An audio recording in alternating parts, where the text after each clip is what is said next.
Hey people, welcome to Accidental Gods, to the podcast where we believe that another world is still possible and that together we can make it happen.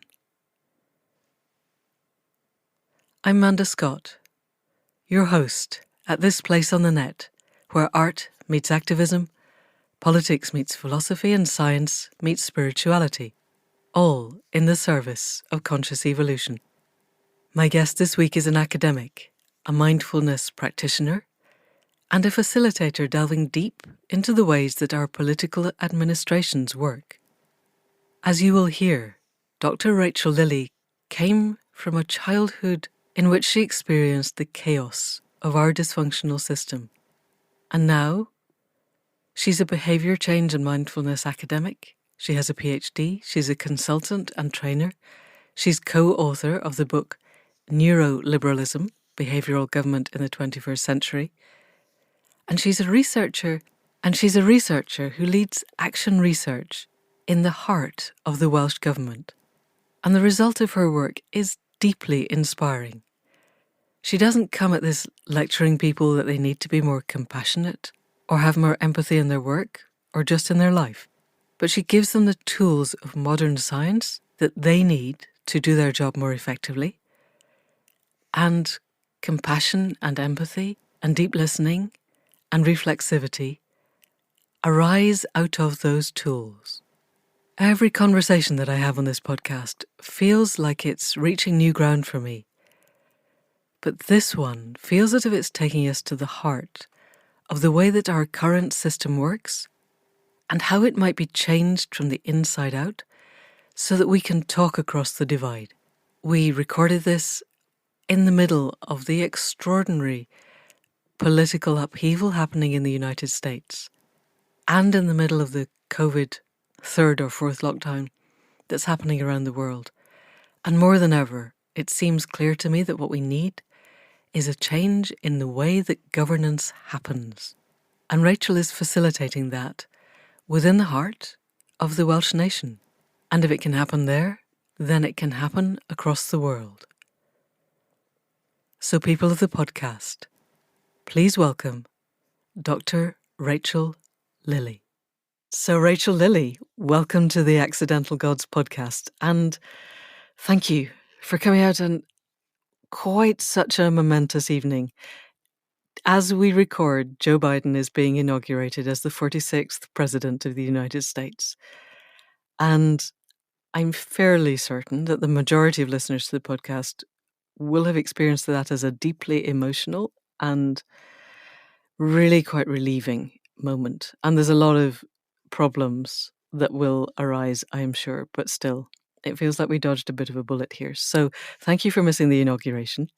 How are you out in Aberystwyth? Is it very cold and very wet? I'd just been out for a run, Manda, before sitting down with you to do this podcast, and I can tell you that it's very wet. It's very wet out there. Yes, it's that kind of, the air is just water. Yeah, Wet. you're breathing underwater. I think we have Storm Christoph. We've been told that we're about to be flooded in, get in all the supplies we might need because we won't be getting out for a while. Right. But you've got the sea, which is very beautiful, and I am very envious.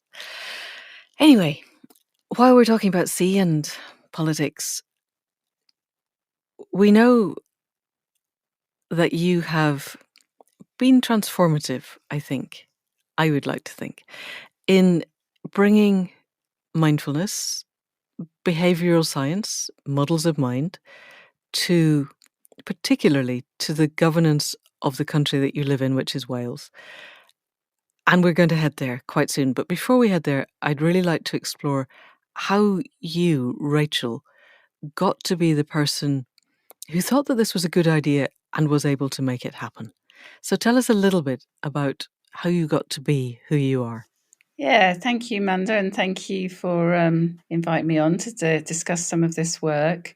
So yeah, my childhood started mostly really in South London, in Croydon, although I was actually born in North London, in Essex, and took a little detour via Derbyshire. And all those shifts and changes were very much, as a lot of people my kind of situation due to family breakdown, divorce, money issues, and my dad ultimately ending up in prison. So as a result of that childhood, I ended up with what's called a high adverse childhood experience score. So people might have heard of that. It's probably worth looking up. It's very available on the internet.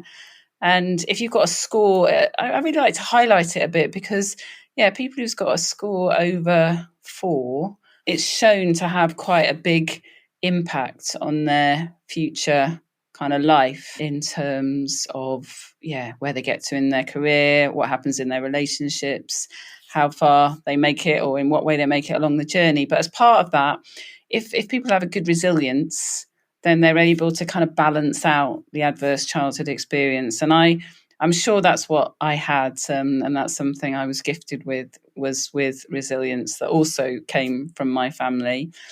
And I was very curious about the world. That's kind of the thing that, in a way, got me through. I loved school. I loved learning. I was very interested in how things worked. And also the gift of having a childhood that's a bit all over the place is that maybe, certainly for me, it made me question a lot of things.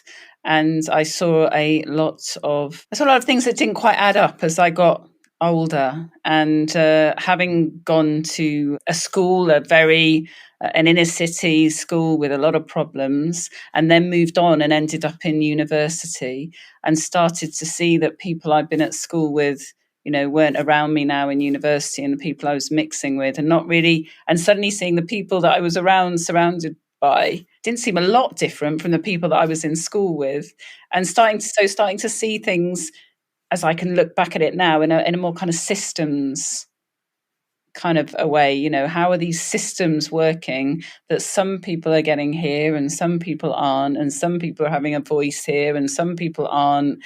That was very much, I think, my starting point for a lot of what I've gone on to do. Okay, because I think I remember from an earlier conversation that your school, nobody went to university from your school, other than you, obviously. Well, I wouldn't say nobody, but certainly I think, this showing my age here, I think the average grade was a CSE grade 3, so that's pretty low, and there was no sixth form in the school. So the majority of people left at 16. So if you wanted to go to university, you had to go to a different school. You had to go to a different school, and there was 2 or 3 of us that went to a different school, went on to sixth form or to another place to do A-levels. And the 3 of us, as I know from my year, went on to university. But I'm sure another number of people went on to university, as they got older. They would have done other things that got them to university. Okay, so it wasn't impossible. It wasn't impossible, but that was, and again, that's another kind of systemic issue, isn't it? Because those people didn't get on the ladder. Yeah. So they're catching up all the time, even though they've got valuable skills and thinking to bring to the table, but they're always on a bit of a catch up. Yeah. Whereas people who went to other schools where the expectation was that you went to university, the only question was what you were going to study, have a whole different framing to start with as they get there. And then you get to university and discover that the people who went to the very expensive schools are not necessarily any brighter than the people who didn't. It's just that they had a different start in life. What did you study when you went to university?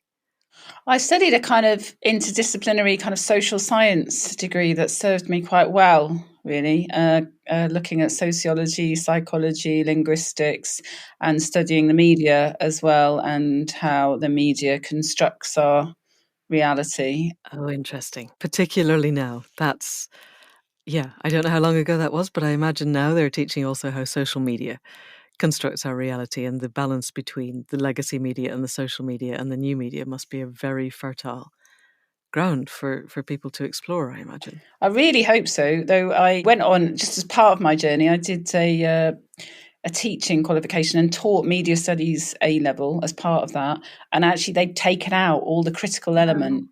No. So I was a little bit, or a lot of the critical element. So yeah, there is a danger. And obviously, I mean, this is another podcast, but I think this kind of critical study of the media should be a core part of the curriculum in my opinion. But it seemed to actually have got a bit dumbed down in more recent times. So okay, so when we set up our university, you and me, we will have critical views of the media, the capacity to critically think about anything, should be a core part of just teaching critical thinking, I think, should be a core part of everybody's curriculum. But anyway, we'll cross that bridge when we get there. But I think that was another light bulb moment to me when I suddenly realised that the how media was a construct. Having grown up in a pretty ordinary working class, home and experienced a lot of poverty and issues, then to have in fact I saw that when I was teaching it as well, having your eyes open to the fact that, oh, actually, no, this isn't fixed. This isn't just how it is. There's much more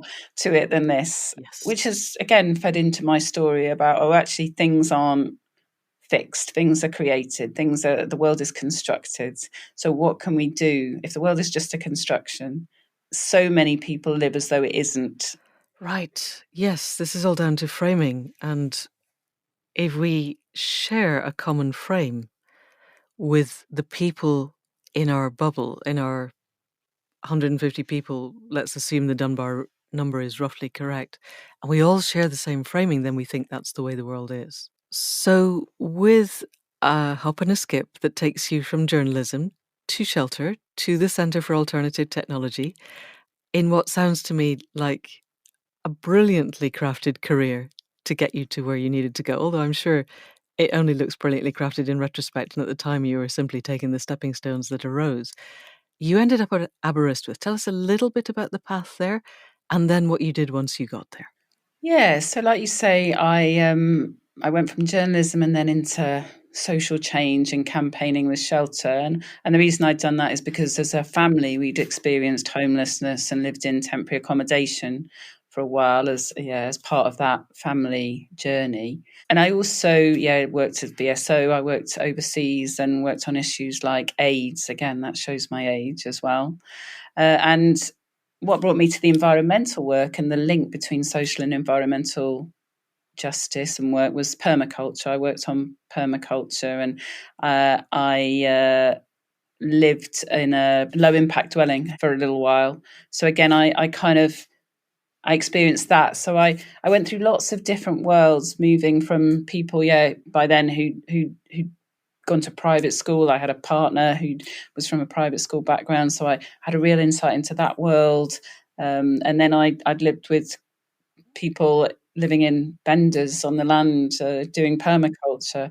So lots of different places I'd moved between. I ended up at the Centre for Alternative Technology and living in an intentional community, trying to bring a permaculture kind of dream together. So I became really interested in the people aspect of change. And with early sustainability work, there was a lot of bringing different facilitation techniques, different ways of getting people to talk together. It was at that time that there was a lot of cafe style facilitated events to give people voice in different ways. And I guess by the time I got to my PhD, I wanted to take that almost to another level, because there's one thing about, it changes things completely to bring people around a table to talk, to use post-it notes, to find different ways of voices coming together. If you take that to another level, it's about people understanding themselves, understanding their own minds, how their perception is feeding into this voice and into this conversations that they're trying to create change. That's kind of taking it to another level. And because a lot of what I saw working on sustainability and bringing all this together, by this point, I was also working with local authorities, with the Welsh Government and with NGOs. It's, again, people in their bubbles, seeing the world from their very different perspectives. And even when they came together in these innovative spaces, still being held by the frames, if you like, that they're in the cultures of their organisations, and although this is a lot better than it was, it needed to go like a step further. And did you find that people were caught in the cultures of their organisations because the organisational culture was so powerful that they'd been kind of sucked in with this gravitational force of a black hole? Or was it that the organisations only recruited people who already shared their values? I think it's a complex problem that you're pointing to. Let's think about the second thing that you said, only recruiting people that have the same values. And that in itself it's not something some people do intentionally. It's something that just happens, isn't it? And it's about the people with their values probably presenting themselves to be recruited into the organization as much as people then recruiting people with the same values. So there's a sense of an organization even before you show up to become part of it. So these are embedded within wider systems, aren't they? I think it's really useful to look at history then, that most of these organizations have got long histories. The government, the civil service, NGOs, they've all got histories which kind of dictate where they are now, and the cultures that they have. And they never have time to kind of look at that and go, well, actually, yeah, we're a product of our history. And there can be a sense that they're in some way intentionally holding on to something that's not useful anymore. And I'm not sure that intention is quite what we think it is sometimes. I think it's just, as we all do, we kind of, there's only so much we can do to change anything. Yeah. And doing the day-by-day stuff, it becomes a default, I think, doesn't it? You get up in the morning, you go into work, and you do what needs to be done today. And taking care of the larger ethos and the larger frame isn't anybody's business. So I think it just takes over because it's there. I did work with Patricia, oh my goodness, her surname currently escapes me, whose job it was to go into businesses and look at their culture and explore it and reflect it back to them and go, is this really who you are and what you want to be? But, she was one woman, and I think it's a big project. But so let's keep going down the track we were going, because I think we'll end up looping back to this sense of personal and organizational mindsets and cultures. You must have been studying mindfulness, Buddhism, meditation already by the time you got to Aberystwyth, I'm thinking. Yeah, right. So I had been doing yoga since I was in my early 20s. And when I first moved to Wales and there were no yoga teachers, I was distraught. So I trained as a yoga teacher. So I ended up teaching yoga alongside everything else. And then I came into contact with someone who'd done a Vipassana course. And so I went and did a Vipassana meditation, which is the kind of thing that was available in those days. And mindfulness by then hadn't really become a thing separate to the Vipassana, I guess. Yeah, obviously there was bits of meditation with yoga courses and this, that, and the other, but a lot of people went and did Vipassana, which is quite significantly different to what most people experience through a Headspace app or something, isn't it? Yeah, but yes, that's how I started out. So, and then as time went on, I linked into places like Gaia House and more kind of Buddhist based centers. Yeah, so by this time I'd had intentional communities. I'd had my kind of dysfunctional childhood, but now intentional communities, and then Buddhism, yoga, social change, and environmental change, all kind of coming together. So having done all of these things, you got to Aberystwyth, you were working in realms of local government by then, and you started to do a PhD that brought mindfulness and self-awareness into the realms of civic government, which is so inspiring. Tell us a little bit about how you got there and why you did what you did and what you did. Yeah, great. I think the thing that gave me the bridge to bring this work into local and central regional government in terms of Wales was behavioural economics. And I wasn't sure, Amanda, if your audience would know what behavioural economics. I think let's take a little sidetrack and tell us about what is behavioural economics, who brought it to the world really, and what the central concepts were then for you that mattered. One of the founders, who might be seen as a founder of behavioural economics, or a significant person, is Daniel Kahneman. He wrote a book called Fast and Slow Thinking. And his work, mainly in the 60s, 70s, it started out really, was he was a cognitive psychologist who started looking at economics and looking at some of the experiments around decision making and kind of going back through them and recognizing that often we don't make the most rational decision in terms of classical economics. And in terms of classic economics, the idea is that we will, all of us, when we wake up in the morning, will make the best decision for our long-term benefit. And that's kind of what economics, to put it in a probably quite a crude way, economics is based on the idea that people will always make the best decision to optimize utility for the long term. But obviously we don't. We know we don't, because if we did that as we got up, we'd check our pension and we sorted our pension out. We would eat cake. We'd do the right amount of exercise. These would all be the kind of good rational decisions we would make. And we don't. That's not what we do. And so Daniel Kahneman We definitely came up don't. with an idea called dual process theory, or he drew an idea from psychology. He said, well, a lot of the decisions we make are kind of system one decisions. They're very automatic. They're emotionally informed decisions. We're not rational in the way that we think we are. Yeah. If anybody is really interested in this, my friend and friend of the podcast, Della Duncan, with her Upstream podcast, has done an entire really long documentary episode, which is brilliant, on the fact that Homo economicus, that totally rational individual, has never existed, and all of the reasons why. So people can head off and listen to that. But yes, so system one thinking is the emotional, fast, what we would call less rational or less maybe locked in a reductive world thinking. And then what other thinking did Kahneman suggest? So Kahneman came up with a system one and system two thinking. And system two thinking is more reflective, slower thinking, where you're more likely to do the kind of thinking that might change habits or do something slightly differently. And but it takes more energy, basically. And so for most of us, and I want to caveat this because it's moved on. The thinking around system one and system two thinking, it has significantly moved on. So what I'm sharing with you is the starting point of these ideas. So this is really, his thinking was oversimplified.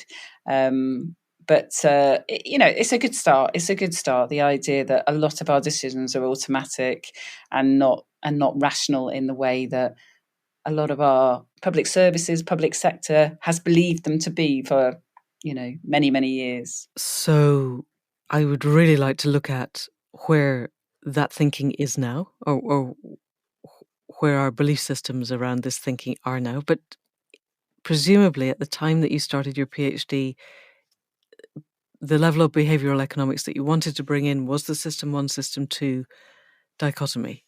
Is that right?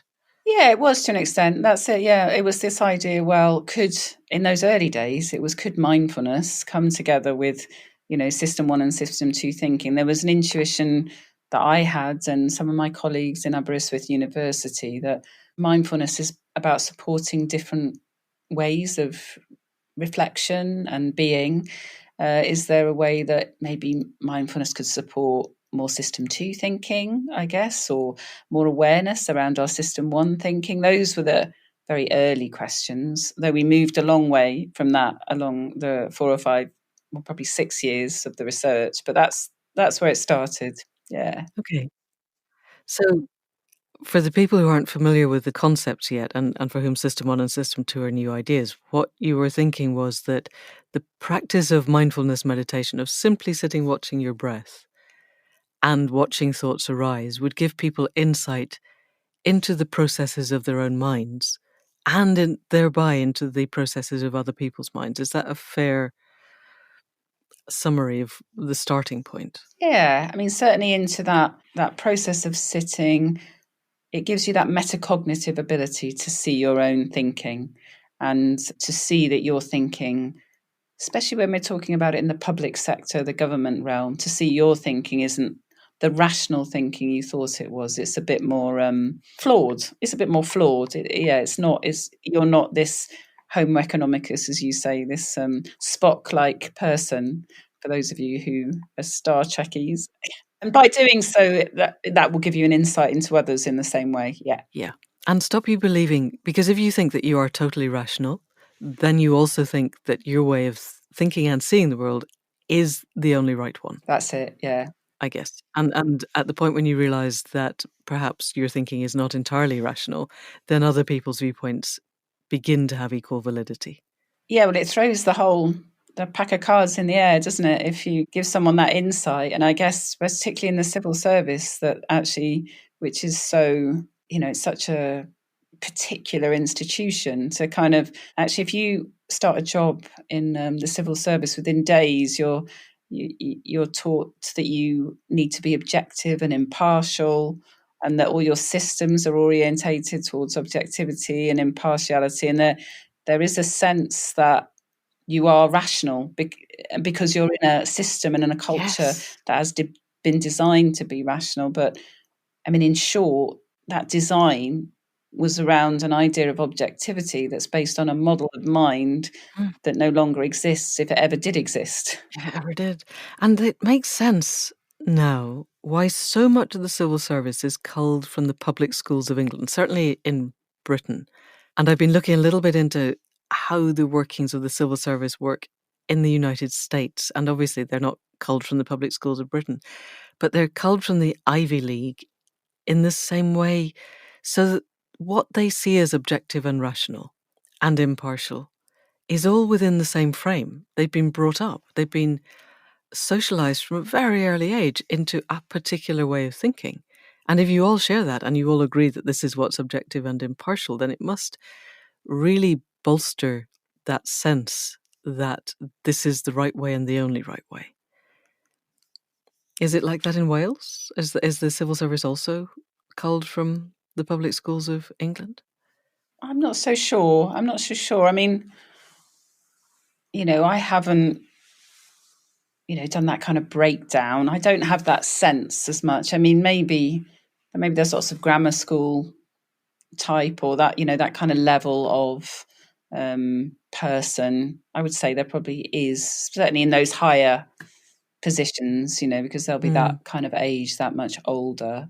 And yeah, that whole system has been based on an idea of rationality, objectivity, and that we can put systems in place.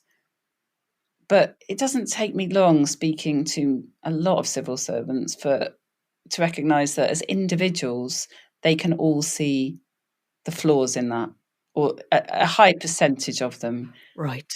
Are really aware that the processes they have in place do not deliver on the kind of rationality and objectivity that they purport to deliver. They can see that, but they're in a very big system that's very, old. Okay, so that sounds like I would love to head down that one of personal responsibility and personal agency, and maybe we'll get to that. But let's have a look before that at how you brought mindfulness and behavioral economics into the civil service, what you actually did, and then what the results were. And then where does that take us? Yeah, great. Well, so I had this sense, I guess, across the board, working with NGOs, with local authorities, with the Welsh Government, that there's ways that we could understand ourselves better, like we say, using behavioural economics, using mindfulness, that might help us all understand ourselves internally better and others around us. So I was making links in all of those places, but I made a particular link in Welsh Government, who was very interested in making change, who was also working around the Wellbeing and Future Generations Act. Hang on, tell us a little bit about that, because quite a lot of our listeners will not be familiar with that. So tell us what that is. Wales, and I think Scotland as well, both have quite innovative legislation. In Wales, it's about requiring all public bodies to be responsible for all of their decisions in terms of future generations. So they need to have a plan, a strategy that demonstrates that all of their decisions actually take into account future generations, the long term. And they divide that into, well-being, economy. I can't remember, there's 5 different areas. And certainly all local authorities are meant to have come back with a plan as to how they can make that happen. So this was something that happened at the points of devolution when Wales and Scotland began to have a degree of autonomy in their self-governance than they were each able to create. something that always felt to me as if it was very much based on the indigenous lore of North America, where people were said to make decisions based on the next 7 generations, on the impact on the next 7 generations. And to see that actually put into law struck me as hugely innovative and quite astonishing that it got past the structures of the UK government that seemed to me pretty much determined to make sure that 7 generations are never going to happen. So I'm always very, very impressed that Wales actually managed to do that. So they'd got this concept within their legislature, and you had, it sounds like, an individual in the Welsh Government who was really interested. How did you set up bringing this in a way that didn't threaten people, didn't tell them that you were planning to overturn their entire way of being? And that, how did it pan out, really, is my question. Well, as you say, I mean, in the early days, it was about, it was about getting in through these doors, getting certain people on board, and then an interest in mindfulness amongst, a number of people in Welsh Government. And having worked in Wales on sustainability myself, it's a small country, so people maybe knew of me. I was based in a university, and we're bringing together this idea of behavioural economics, which the Welsh Government had become increasingly interested in, but using these self-reflective practices to explore behavioural economics. So I guess behavioural economics was on their agenda, or behaviour change using behavioural economics was on their agenda.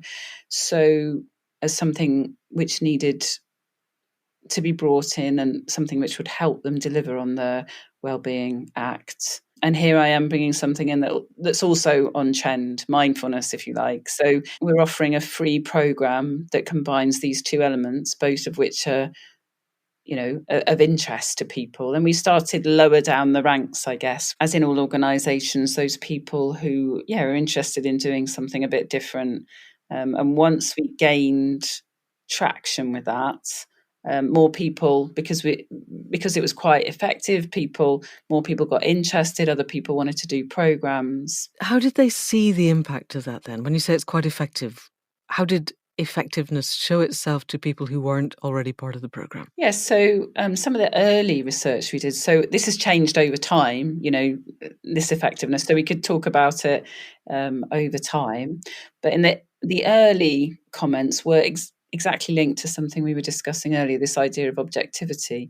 They were saying things like, well, we thought we were objective and now we realise that we're completely subjective, but because of that, we're far more objective than we ever were. Okay. What was it? Was it the act of just sitting, watching, attending to their breath? Or was it the understanding of neurophysiology and neuropsychology that you brought in with the behavioural economics? Or none of these, or all of them? What was it that had let them see their own subjectivity? It's the combination, I would say. So it's the combination of the two. So normally mindfulness would be procured in their setting, or brought in a kind of well-being, something which would help you deal with your stress. But in this instance, it was specifically being brought in relation to objectivity. Yep. And so as we explore system 1, system 2 thinking, theories of behavioural economics, and then we say, right, and now we're going to do a practice and we're going to watch our thoughts. And ultimately, we're going to notice that our thoughts are not rational. They're not linear. They kind of go all over the place. And also the way that we feel changes what we're thinking, changes what we see. And doing bodily practices that enable you to see that, it's that first person experiential learning. And isn't it? It's like, it's not just, the issue with behavioural economics is it's easy for it's not easy, but it's possible for a policymaker to say, now I understand all this psychology about that person out there. I can use this to more effectively deliver on policy, be it to do with recycling, good policy. Recycling's used behavioural economics really effectively to improve recycling rates in Wales, and Wales has got amazing recycling rates. So just let's take a quick run down that rabbit hole. How has behavioural economics helped people with recycling? In actual terms, what has been done to change things? in olden days, probably there would be very much an information deficit approach to things like recycling. Or we're just going to tell you that recycling is a good thing, and we're going to give you information on it, and therefore you'll do it. So behavioral economics, I guess, and that whole behavioral insights makes you think, well, actually, if people can't collect recycling in their kitchen because it's too small, then they won't do it, even if they believe it's a good thing and they have the knowledge. Behavioral insights helps you understand that people's behavior is not, there's a values action gap, even if people have listened to the information that you've given them and actually believe it. There'll be other reasons why they might not be able to actually act on that information, why the behavior won't happen. And behavioral economics, and it'll come back to, we can still use that system 1, system 2 is, they have to make quick decisions. They have to live in a small house with a big family. They haven't got the boxes, there's no space. They hate the yuckiness of food scrapings going into food waste. They don't really understand. Recycling's a bit confusing because, you're not quite sure what to put where or what's recyclable and what isn't. And when there's confusion, people are less likely to do the right behaviour. So there's many, many things that local authorities have done over the years to make recycling much easier for people to do. And ultimately, in Ceredigion, we've got the one bag system now. Now, that's after years of realising, well, people can't separate. Separating is too difficult, even if ultimately it makes a better product. And it's not because people don't want to separate always, it's just because they physically can't do it. And things like behavioural insights would really help you work through those problems. That's interesting. Because we had, one of the things that transformed that for me was we had a ride-on at Schumacher College, and that's a great big cylinder with a bucket-sized opening on the left-hand end on the top and another bucket-sized opening on the right-hand end at the bottom, and you tip stuff in at the top on the left and you wind a great big handle, and an amount of time later it drops out as compost at the other end. And you have to add wood in, and it's not quite as simple as I'm making it sound. But that magic, that alchemy of actually watching food turn into compost transformed my concept of food recycling. And I learned, because we're trying to get a ride-on for the village here, there's somebody in Leeds who now has 6 of the great big ones, and he's got a little electric van, and he goes around his postcode and collects everybody's food waste, puts it through these great big things, turns it into compost and sells it back to people. And he's got a business. And I think that kind of thing where you can see it happening, and he can video bits of the process. And there are now ride-ons at schools and things like that and the kids are learning the alchemy of composting. And I think this is completely separate to what you're doing, but I'm just so inspired by the idea that if I had learned that as a kid, and really, there's a lot of chemistry and biology and soil science and things in the process of turning the yuck into amazing compost. I think the trajectory of my life would have been different. Anyway, that was and I have to say one of the highlights of my career has been doing a talk at the Shambhala Festival called, without wanting to go down a rabbit hole here, called Sex, Cake and Compost. Oh wow, we have to do this rabbit hole. It's effectively, yes, the joy you were talking about in terms of seeing compost and in a completely different way and seeing the link. I was trying to, through, well, I like to think quite an exciting journey, which did seem to get very good feedback, getting people to make different associations with compost that then made them more inclined to do their food waste. Because when they put their food waste into their bin, they were thinking of this kind of crazy little journey. This woman, a festival took them from sex to compost through food waste, and that made them smile, and that made them more likely to.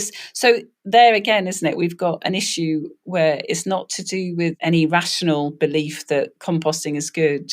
It's to do with how we feel about it, what makes us smile, where our desire is. And I think there has or was definitely within NGOs that I work with a sense of, it's all a bit dry, wasn't it? That everyone should just do the right thing and just do the right thing because they knew it was the right thing. Yeah. But the behavioural economics and, the Kahneman work, the idea that we do things because they feel good, has really changed.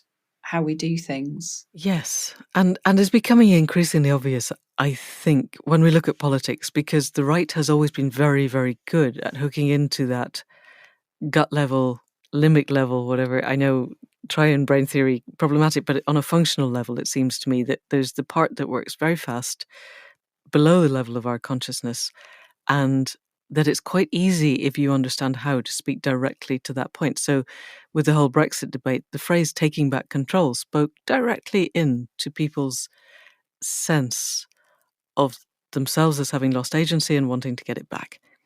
And the Remain camp, or the Democrats, or up to a point the Labour Party, or whoever is on the other side is going, yes, well, if you were to understand the details of how the public sector deficit was not quite as bad as you thought it was under the last Labour government, you would, of course, vote for us. And instantly, you lost people before they've even taken breath in that kind of conversation. And learning to have the conversations that connect people at the more than rational level seems to me really, really important. And that grows out of behavioral economics. Yes, maybe? Yeah, behavioural economics and associated work. You're really talking to, and I don't want to, George Lakoff's work, Yes. aren't you, around Yes. framing and exactly what he said, exactly that the right knows how to use all of this stuff, and the left kind of looks askance at advertising and says, that's what they do, that's spin, that's kind of advertising, Yeah. marketing kind And of. it's bad and we don't want to do it. Yeah. Yeah, Yeah. so in a way, behaviour change and the behavioural economics is really saying, well, actually, this does work. Let's use it in a way that fits with public policy, because ignoring it is unethical as well, arguably, because if you ignore the fact that people in reality are emotion is part of their cognitive system, that's who we are, then that's unethical too, because you're just wasting money, basically, trying to change behaviours by giving people rational arguments, which isn't how we operate. Yes. So it seems to me that this concept of government changing behaviour, of civil servants working to change behaviour, however objectively and impartially they're doing it or not, begins to bring up really ethical questions of governance and what governance is, and how much we want our behaviours to be changed, and how much we are agreeing with the nature of behavioural change. So we all want to wear seatbelts more. It's perfectly good to have a campaign for that. Not so good having Jimmy Savile heading it, but we didn't know that then. Or we want to recycle more. That's great. At the point when the government wants us to hate foreigners more and become more divisive and set different groups of working class people against each other, for instance, which they seem to be able to do very successfully, then I'm not sure we're all buying into that. So where does the ethical question come into the work that you were doing? Yeah, well, it was very much. Thanks for that, Amanda, because you're totally right with that. It's very much where the research started, and it was an interest of my colleagues who've been looking a lot at the introduction of behavioural economics into government. And our interest was, well, if through the programme, the civil servant is also implicated as somebody who is not rational, then we're all in this together, in a sense, that it's not us trying to change you, it's all of us needing to look at models of mind, how we understand ourselves, how we make decisions, and how we think about the world, in order to really change all of our systems to think very differently about how we're doing what we're doing and what we're doing. I mean, that doesn't mean to say that it's less than of us changing you using these psychological understandings in dark ways. It's more like, okay, us all taking a step back, realizing that behaviors emerge in very different ways to the ones we previously thought. So, okay, that's true of us, the government, that's true of you, the public. How should we go forward now? What, in a way, what shall all of us do with this in terms of multiple issues, really? Because it certainly points to, if you want to improve recycling, deal with climate change issues, if all of us are kind of irrational in this way, how do we give government legitimacy to do this in ways that is ethical and appropriate? Yes, and particularly, so recycling, I think, is relatively uncontroversial. Climate change begins to hit up against what would seem to me a divide that has been deliberately created between those who are on board with the idea that we actually need to act and those who are highly resistant to the concept of acting and who will resist the idea that government should be involved in any way in helping people to move towards mitigating climate change. So I think that begins to become a really interesting. A lot of the QAnon stuff that I've been reading online in the last couple of weeks, and this is a rabbit hole that I had never even really noticed existed, but there are large numbers of people who genuinely think that they have been manipulated into thinking stuff that they've now realized is not true.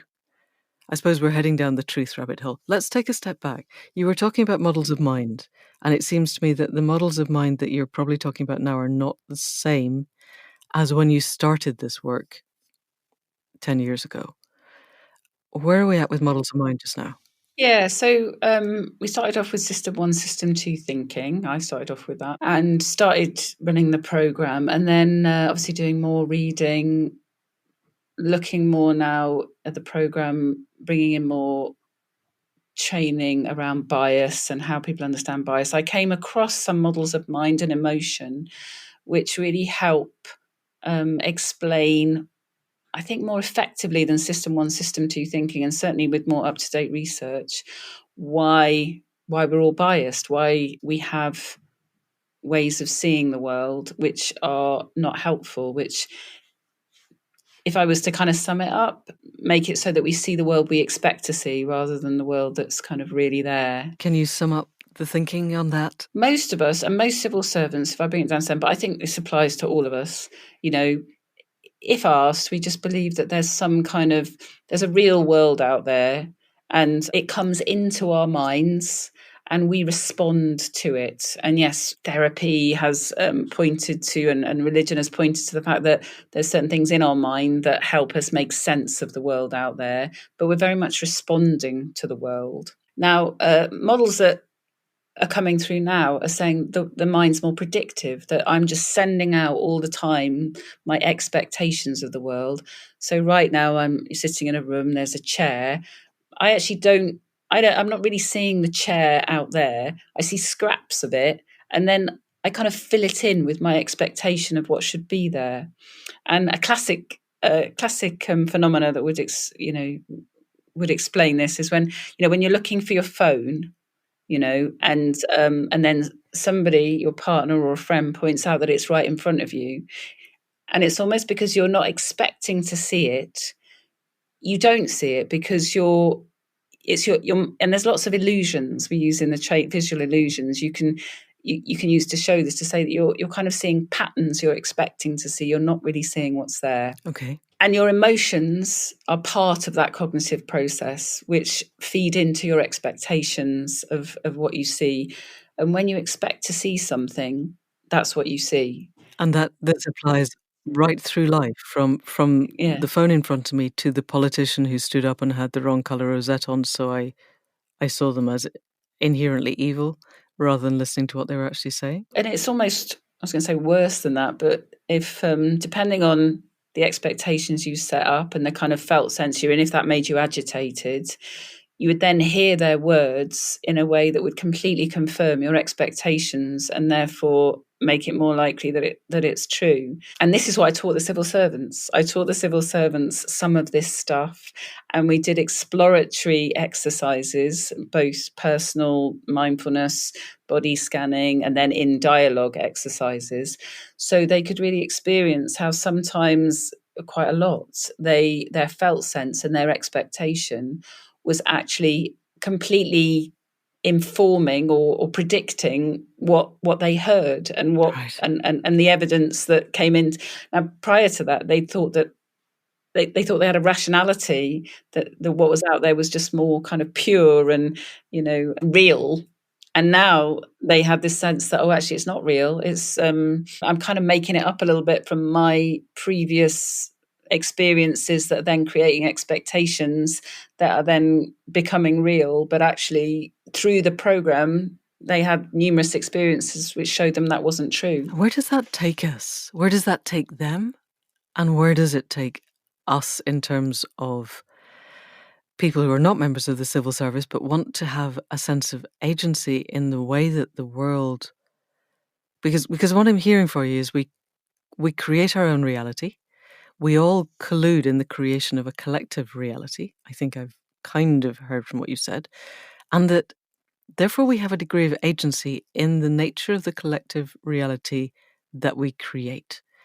Is that a fair process, or am I skipping too far? No, I think you're right. When I hear you say that, it reminds me, that there are spiritual traditions that would also point to that. But I think what we've got now is a science that supports it, and a science.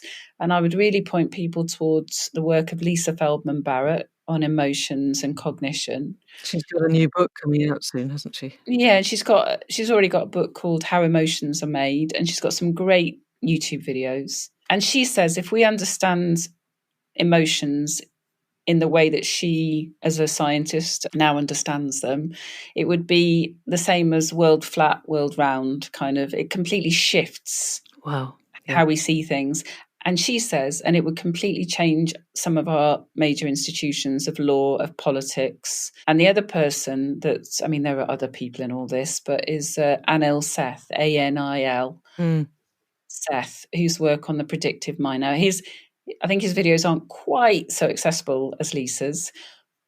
And Lisa's written not with him, but with other neuroscientists who are talking similarly to him. But he also has actually got some great videos. He's got a book coming out as well. He did a very interesting podcast also with Sam Harris. I think if you wanted to synthesize his work, if you hunt, I'll hunt that down and put it on the show notes, because it was... I have to say I had hit a lot of yes, but moments with both of these people, but I can't remember what they were. And that doesn't mean they're not right. It just means I hadn't got my head... there were bits where I thought, no, that can't be right. But it's still a very, very interesting set of concepts, and I'm wholly prepared to believe that I just haven't gone deep enough and that I need to look back at it. What they both say, in some ways, on face value, is quite straightforward. But when you start, I think this is the thing, and that's what having programs like mine, they give you that opportunity to really move through it slowly and reflectively. And because our other models of mind, about the mind being reactive, for example, are really deeply embedded, and our mind being rational in a particular way are deeply embedded in our psyche. And I think, as in a previous conversation we had, so many of our concepts are Freudian as well, who's 100 years ago, I don't know, Freud, 1920s. ego, subconscious, a lot of these new ideas really, dare I say it, throw quite a lot of that out, really, and look at the mind in a very, very different way.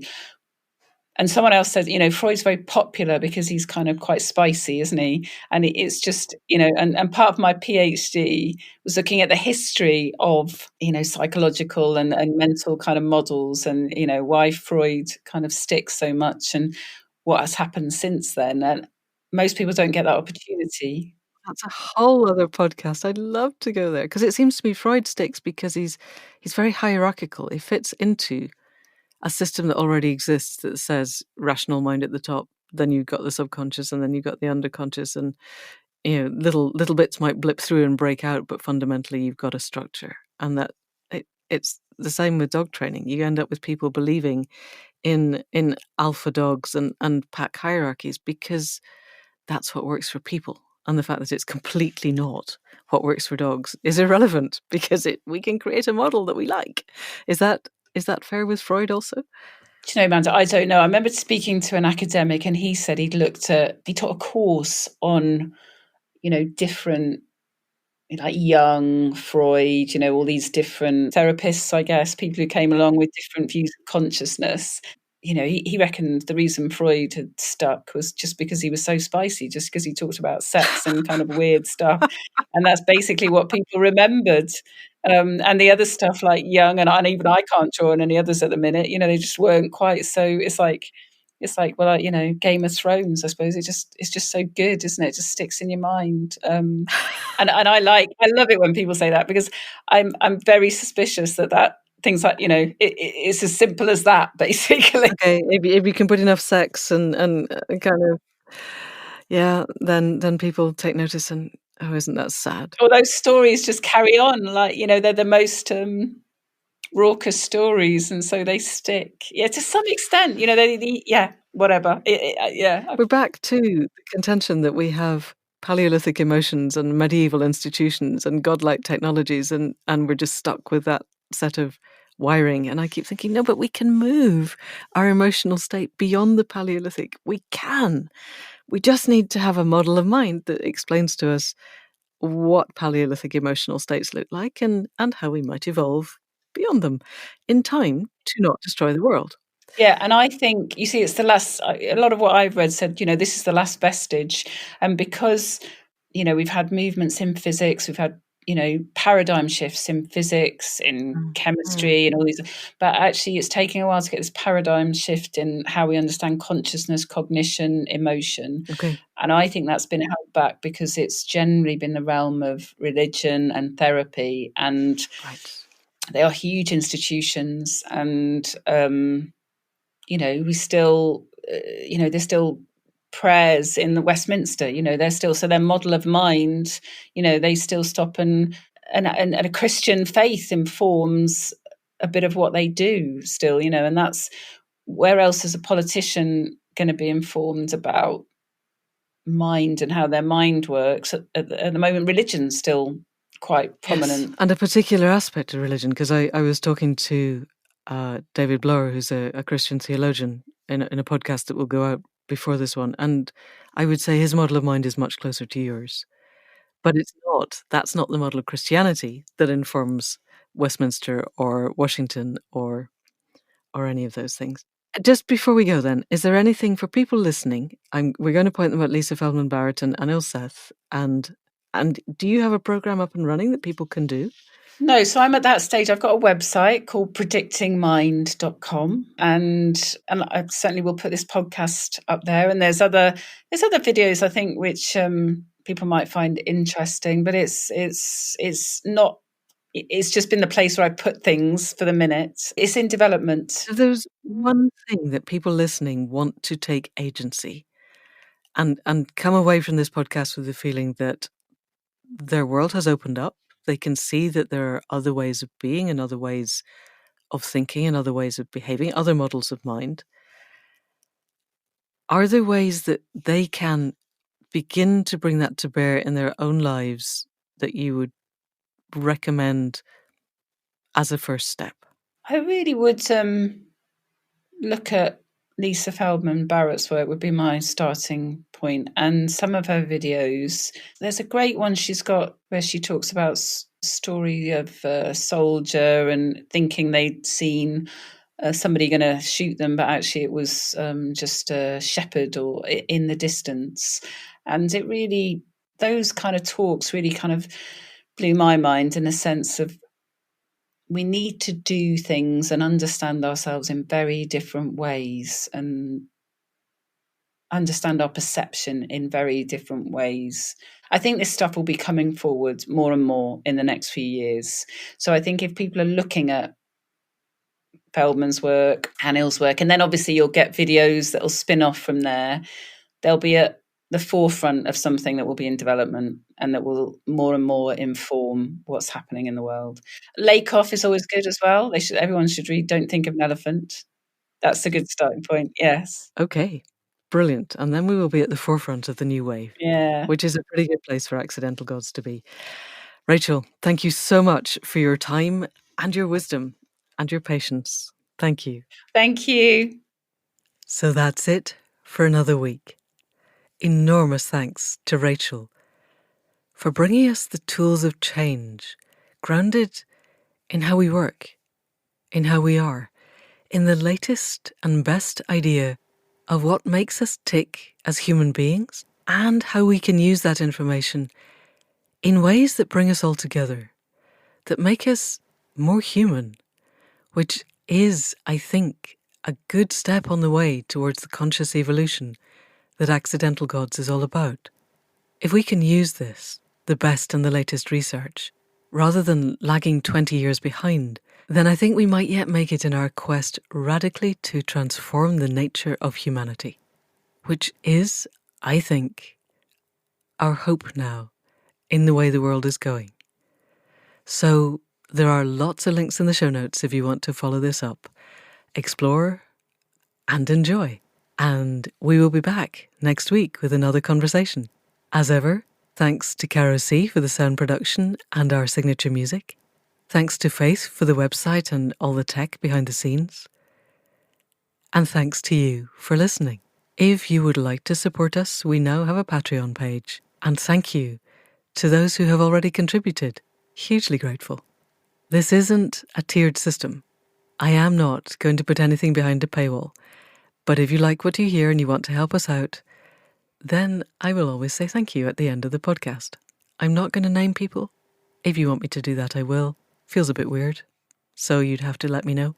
Anyway, the website is accidentalgods.life, and the show notes are there, and links to the membership program, and the courses and the gatherings, and all the various bits of free stuff designed to help you be a better human. As ever, if you know of anybody else who would like to be active in the generative dance of the world that we are endeavouring to create, then please do send them this link. Exponential growth arises, as we know, if the R number is greater than 1. So head off out there and create podcast R numbers. And that's it for now. See you next week. Thank you, and goodbye.